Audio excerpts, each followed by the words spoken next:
بسم اللہ الرحمن الرحیم۔ ابو نصر السیاد نامی ایک شخص اپنی بیوی اور ایک بچے کے ساتھ غربت و افلاس کی زندگی بسر کر رہا تھا۔ ایک دن اپنی بیوی اور اپنے بچے کو بھوک سے نڈھال اور بلکتا روتا گھر میں چھوڑ کر خود غموں سے چور کہیں جا رہا تھا کہ راہ چلتے اس کے سامنے ایک عالم دین آئے جن کا نام احمد بن مسکین تھا، جسے دیکھتے ہی ابو نصر نے کہا، اے شیخ، میں دکھوں کا مارا ہوں اور غموں سے تھک گیا ہوں۔ شیخ نے کہا، میرے پیچھے چلے آؤ، ہم دونوں سمندر پر چلتے ہیں۔ سمندر پر پہنچ کر شیخ صاحب نے اسے 2 رکعت نفل نماز پڑھنے کو کہا۔ نماز پڑھ چکا تو اس سے ایک جال دیتے ہوئے کہا، اسے بسم اللہ پڑھ کر سمندر میں پھینکو۔ جال میں پہلی بار میں ہی ایک بڑی ساری عظیم الشان مچھلی پھنس کر باہر آ گئی۔ شیخ صاحب نے ابو نصر سے کہا، اس مچھلی کو جا کر فروخت کرو اور حاصل ہونے والے پیسوں سے اپنے اہل خانہ کے لیے کچھ کھانے پینے کا سامان لینا۔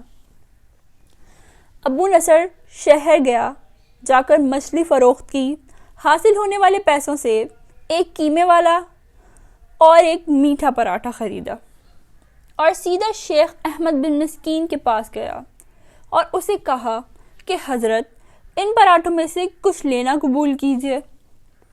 شیخ صاحب نے کہا، اگر تم نے اپنے کھانے کے لیے جال پھینکا ہوتا تو کسی مچھلی نے نہیں پھنسنا تھا۔ میں نے تمہارے ساتھ نیکی گو اپنی بھلائی کے لیے کی تھی، نہ کہ کسی اجرت کے لیے۔ تم نے پراٹھے لے جاؤ اور جا کر انہیں اپنے اہل خانہ کو کھلاؤ۔ ابو نصر پراٹھے لیے خوشی خوشی اپنے گھر کی طرف جا رہا تھا کہ اس نے راستے میں بھوک کی ماری ایک عورت کو دیکھا جس کے پاس ہی اس کا بے حال بیٹا بھی تھا۔ ابو نصر نے اپنے ہاتھوں میں پکڑے ہوئے پراٹھوں کو دیکھا اور اپنے آپ سے کہا کہ اس عورت اور بچے میں اور اس کی بیوی اور اس کے بچے میں کیا فرق ہے؟ معاملہ تو دونوں جگہ ایک جیسا ہی ہے۔ وہ بھی بھوکے ہیں اور یہ بھی بھوکے ہیں، پراٹھے کن کو دیے جائیں؟ عورت کی آنکھوں کی طرف دیکھا تو اس کے بہتے آنسو نہ دیکھ سکا اور اپنا سر جھکا لیا۔ پراٹھے عورت کی طرف بڑھاتے ہوئے کہا، یہ لو، خود بھی کھاؤ اور اپنے بیٹے کو بھی کھلاؤ۔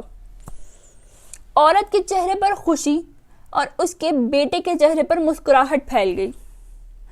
ابو نصر غمگین دل لیے واپس اپنے گھر کی طرف یہ سوچتے ہوئے چل دیا کہ اپنے بھوکے بیٹے اور بیوی کا کیسے سامنا کرے گا۔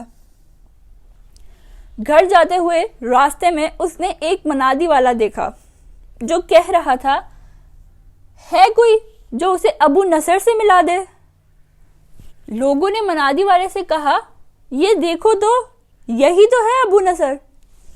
اس نے ابو نصر سے کہا، تیرے باپ نے میرے پاس آج سے 20 سال پہلے 30,000 درہم امانت رکھے تھے، مگر یہ نہیں بتایا تھا کہ ان پیسوں کا کرنا کیا ہے۔ جب سے تیرا والد فوت ہوا ہے میں ڈھونڈتا پھر رہا ہوں کہ کوئی میری ملاقات تجھ سے کرا دے۔ آج میں نے تمہیں پا ہی لیا ہے، تو یہ لو 30,000 درہم، یہ تیرے باپ کی امانت ہے۔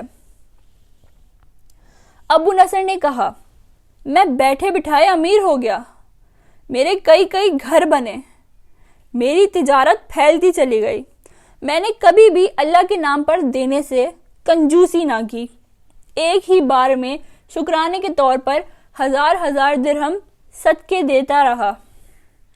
مجھے اپنے آپ پر رشک آتا تھا کہ کیسے فراغ دلی سے صدقہ خیرات کرنے والا بن گیا ہوں۔ ایک بار میں نے خواب دیکھا کہ حساب کتاب کا دن آن پہنچا ہے اور میدان میں ترازو نصب کر دیا گیا ہے۔ منادی کرنے والے نے آواز دی، ابو نصر کو لایا جائے اور اس کے گناہ ثواب تولے جائیں۔ کہتا ہے پلڑے میں ایک طرف میری نیکیاں اور دوسری طرف میرے گناہ رکھے گئے، تو گناہوں کا پلڑا بھاری تھا۔ میں نے پوچھا آخر کہاں ہیں میرے صدقات جو میں اللہ کی راہ میں دیتا رہتا تھا؟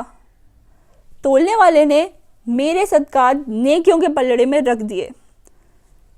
ہر ہزار درہم کے صدقے کے نیچے میرے نفس کی سہولت، میری خود نمائی کی خواہش اور ریاکاری کا ملمہ چڑھا ہوا تھا، جس نے ان صدقات کو روئی سے بھی زیادہ ہلکا بنا دیا تھا۔ میرے گناہوں کا پلڑا ابھی بھی بھاری تھا۔ میں رو پڑا اور کہا ہائے رے، میری نجات کیسے ہوگی؟ منادی والے نے میری بات کو سنا تو پھر پوچھا ہے کوئی باقی اس کا اعمال؟ تو لے آؤ۔ میں نے سنا ایک فرشتہ کہہ رہا تھا ہاں، اس کے دیے ہوئے 2 پراٹھے ہیں جو ابھی تک میزان میں رکھے نہیں گئے۔ وہ 2 پراٹھے ترازو پر رکھے گئے تو نیکیوں کا پلڑا اٹھا ضرور، مگر نہ تو برابر تھا نہ ہی زیادہ۔ منادی کرنے والے نے پھر پوچھا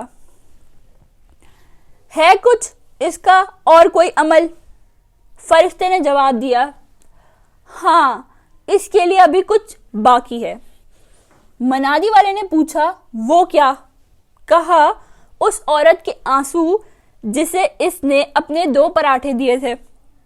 عورت کے آنسو نیکیوں کے پلڑے میں ڈالے گئے، جن کے پہاڑ جیسے وزن نے ترازو کے نیکیوں والے پلڑے کو گناہوں کے پلڑے کے برابر کر دیا۔ ابو نصر کہتا ہے میرا دل خوش ہوا کہ اب نجات ہو جائے گی۔ منادی والے نے پوچھا ہے کوئی کچھ اور باقی عمل اس کا؟ فرشتے نے کہا ہاں، ابھی اس بچے کی مسکراہٹ کو پلڑے میں رکھنا باقی ہے، جو پراٹھے لیتے ہوئے اس کے چہرے پر آئی تھی۔ مسکراہٹ کیا پلڑے میں رکھی گئی، نیکیوں والا پلڑا بھاری سے بھاری ہوتا چلا گیا۔ منادی کرنے والا بولا اٹھا، یہ شخص نجات پا گیا ہے۔ ابو نصر کہتا ہے میری نیند سے آنکھ کھل گئی۔ میں نے اپنے آپ سے کہا اگر میں نے اپنے کھانے کے لیے جال پھینکا ہوتا تو کسی مچھلی نے نہیں پھنسنا تھا، اور اپنے کھانے کے لیے پراٹھے خریدے ہوتے تو آج تک نجات بھی نہ ہوتی۔